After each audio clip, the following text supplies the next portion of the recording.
ছাত্ৰ-ছাত্ৰীসকল তোমালোকে নৱম শ্ৰেণীত মৌলৰ পৰমাণুৰ গঠনৰ সম্পৰ্কে পঢ়োতে পাই আহিছা যে পৰমাণু এটাৰ বহিৰতম খোলত অতি বেছি 8টা ইলেক্ট্ৰন থাকে যাক অষ্টক বোলা হয় সম্ভ্ৰান্ত মৌলকেইটাৰ ইলেক্ট্ৰনীয় বিন্যাসলৈ মন কৰিলে দেখিবা যে হিলিয়ামৰ এটা মাত্ৰ শক্তি স্তৰ থাকে আৰু ইয়াত থাকিব পৰা সৰ্বোচ্চ ইলেক্ট্ৰনৰ সংখ্যা 2টা আৰু বাকি থকা নিয়ন আৰ্গন আদি মৌলসমূহৰ পৰমাণুৰ বহিৰতম খোলত অষ্টকটো পূৰ্ণ হৈ আছে গতিকে বেলেগৰ লগত ইহঁতে কেতিয়াও বিক্ৰিয়া কৰিব নিবিচাৰে যিবোৰ মৌলৰ পৰমাণুৰ বহিৰতম খোলত অষ্টকটো পূৰ্ণ হৈ নাথাকে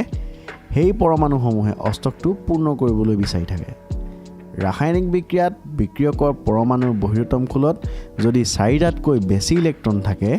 তেতিয়া ই ইলেক্ট্ৰন গ্ৰহণ কৰে আৰু 4টাতকৈ কম যদি ইলেক্ট্ৰন থাকে তেতিয়া এই ইলেক্ট্ৰন এৰি দি নিজৰ অষ্টকটো পূৰ্ণ কৰে এটা উদাহৰণৰ সহায়ত চাওঁ আহা এই সোডিয়াম আৰু ক্লোৰিনৰ বিক্ৰিয়াটোলৈ মন কৰাচোন সোডিয়ামৰ ইলেক্ট্ৰনৰ বিন্যাস হ'ল 2 8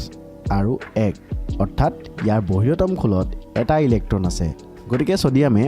এই বহিৰতম খোলৰ ইলেক্ট্ৰনটো আঁতৰাই দি অষ্টকটো পূৰ্ণ কৰিবলৈ বিচাৰে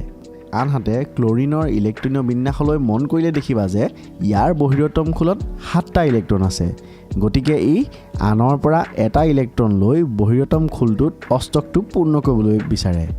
এনেদৰে সোডিয়ামে এটা ইলেক্ট্ৰন এৰি দি কেটায়ন আৰু ক্লোৰিনে এটা ইলেক্ট্ৰন গ্ৰহণ কৰি এনায়নৰ সৃষ্টি কৰে আৰু ইহঁতৰ মাজত এক আয়নীয় বান্ধনী সৃষ্টি হয় যাৰ ফলত সোডিয়াম ক্লোৰাইড যৌগটো উৎপন্ন হয়